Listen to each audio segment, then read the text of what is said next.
World Championship medalist Kirsten Clark went about her business quietly. Over the course of her 13-year career on the U.S. team, the native of Raymond, Maine, went from junior national champion to a trio of Olympic appearances, a World Championship silver medal, a World Cup win, 8 World Cup podiums, and 7 U.S. national titles. She is the lone American skier to ever win 4 consecutive national downhill titles. Clark started skiing at age 3 at Sugarloaf, began competing at the age of 7, and attended Maine's Carabasset Valley Academy. In the early days, she was simply trying to catch her older brother Sean on the race to the bottom of the hill at Sugarloaf. He would go skiing with his friends, and little sister had to be right there with them. She chased Sean, a former ski racer at Bates College, all the way to Carabasset Valley.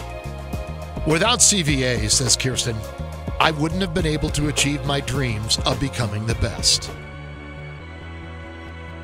Her first breakthrough came in 1994 when she took gold and bronze in the Junior Olympics in Sugarloaf at the age of 17, establishing herself as a downhiller of the future. Her first World Cup downhill start would come in Vail in December of 1996. 2 years later, she was standing on the top step at the U.S. Nationals, winning the downhill and launching her 4-year win streak in the event that remains unchallenged. In 2001, she earned her first World Cup podium with a downhill win in Lenzerheide, Switzerland. Her pinnacle moment came at the 2003 World Championships in St. Moritz, Switzerland. She's still behind Mendez here, though, 0.23. But in the final gates to the finish, it is all about gliding, and this is America's #1 downhiller.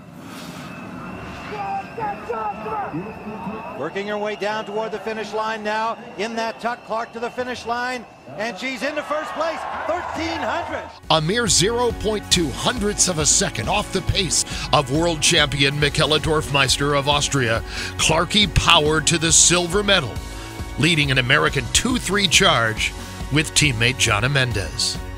According to her father, George, Kirsten had led a charmed life over the course of those first 10 years of her career. But that run of good luck would come to an abrupt end the following winter with a devastating crash in Haus, Austria.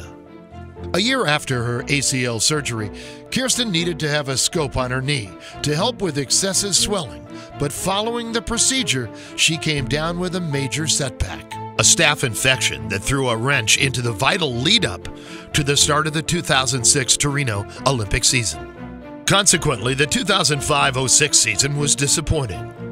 In March of 2006, in true Clark style, she would overcome all of this to claim one last U.S. national title, making it a remarkable 7 total U.S. national titles.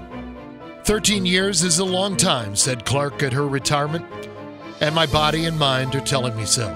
It's been an incredible journey, and it's amazing to think it all started back in Maine, chasing Sean down the slopes of Sugarloaf. Kirsten Clark from Squaw Valley takes the lead. I tell you, to turn around and see your name #1 up there in the World Championships, that's great.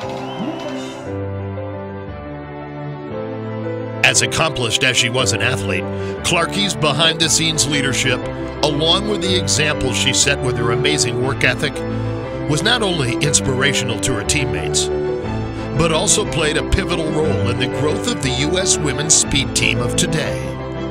We've been fortunate to have Kirsten providing her special brand of leadership and teamwork for more than a decade, offered U.S. Ski Team President and CEO Bill Marolt on Clarkie's retirement. She represents all the best that the U.S. Ski Team strives for in our values. Now married to former U.S. team coach and World Cup downhiller Andreas Rickenbach, Clark continues to give back to the sport. She spent 5 years hosting conditioning camps for the youngsters at Carabasset Valley, and with her ongoing contributions, yet another generation of top U.S. female downhillers are in good hands.